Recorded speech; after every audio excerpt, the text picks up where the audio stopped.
राजेश एक सामान्य सरकारी कर्मचाऱ्याचं जीवन जगतो.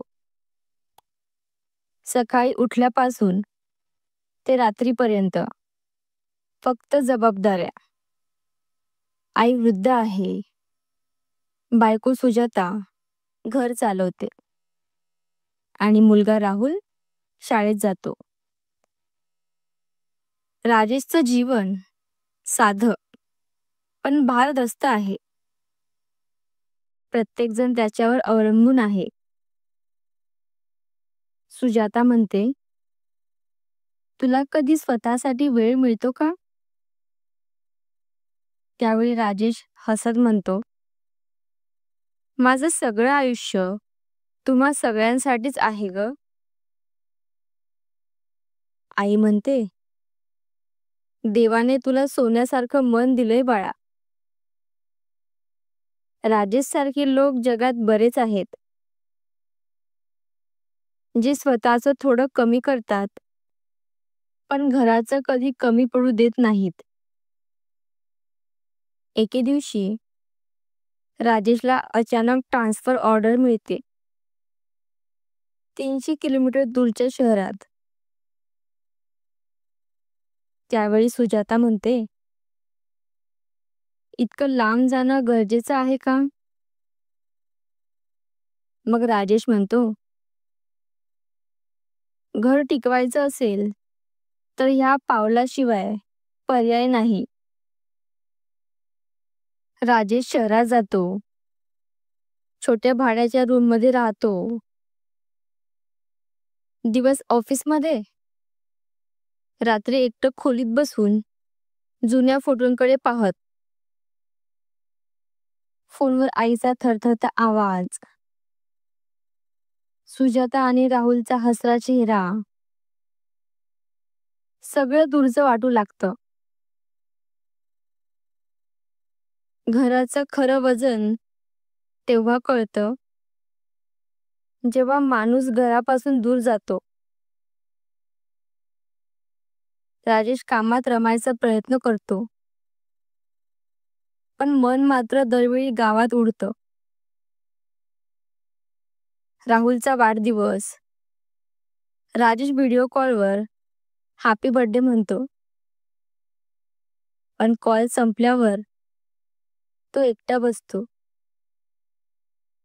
आणि त्याच्या डोळ्यात पाणी येतं.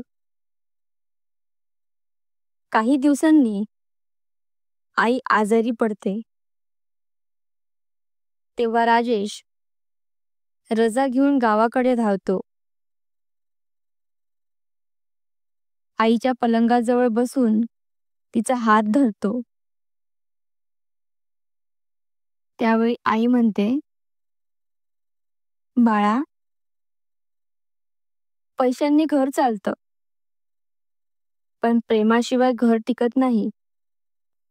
राजेश म्हणतो, माझ्यामुळे तुम्ही सगळे एकटे पडलात. मग त्या रात्री राजेश खूप रडतो. त्याला जाणवतं, घर म्हणजे भिंती नव्हेत, तर नाती आहेत.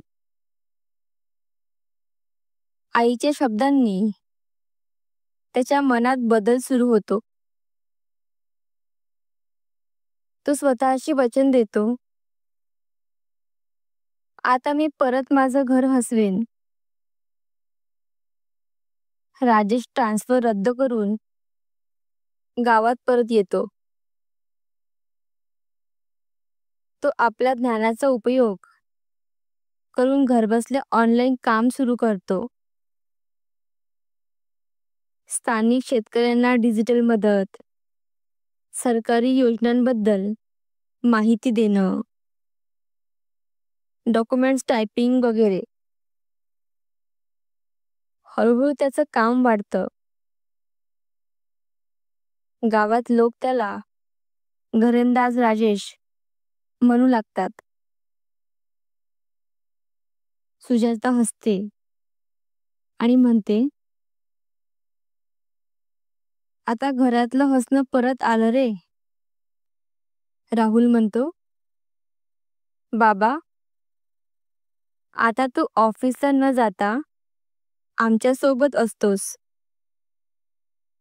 राजेश म्हणतो. हो बाळा. हेच खरं ऑफिस आहे. आपलं घर. राजेश आता एक राजेश आता फक्त एक कर्मचारी नव्हता, तर एक प्रेरणा होता. तो गावातल्या युवकांना सांगायचा, कमाई मोठी असणं महत्वाचं नाही, घरातली माणसं आनंदी असणं महत्वाचं आहे. घरंदाज तोच जो घराचं हसणं परत आणतो. पैसा तात्पुरता असतो, पण माणुसकी कायमची. प्रत्येक घरात एक घरंदाज असतो, जो थकतो पण थांबत नाही. घरातली माणसं आनंदी असणं महत्वाचं आहे. घरंदाज तोच जो घराचं हसणं परत आणतो. पैसा तात्पुरता असतो, पण माणुसकी कायमची. प्रत्येक घरात एक घरंदाज असतो, जो थकतो पण थांबत नाही. जो स्वतःचं सुख बाजूला ठेवून घराचं सुख जपतो. त्याचं मूळ शब्दात नाही, पण घरातल्या शांततेत दिसतं. धन्यवाद.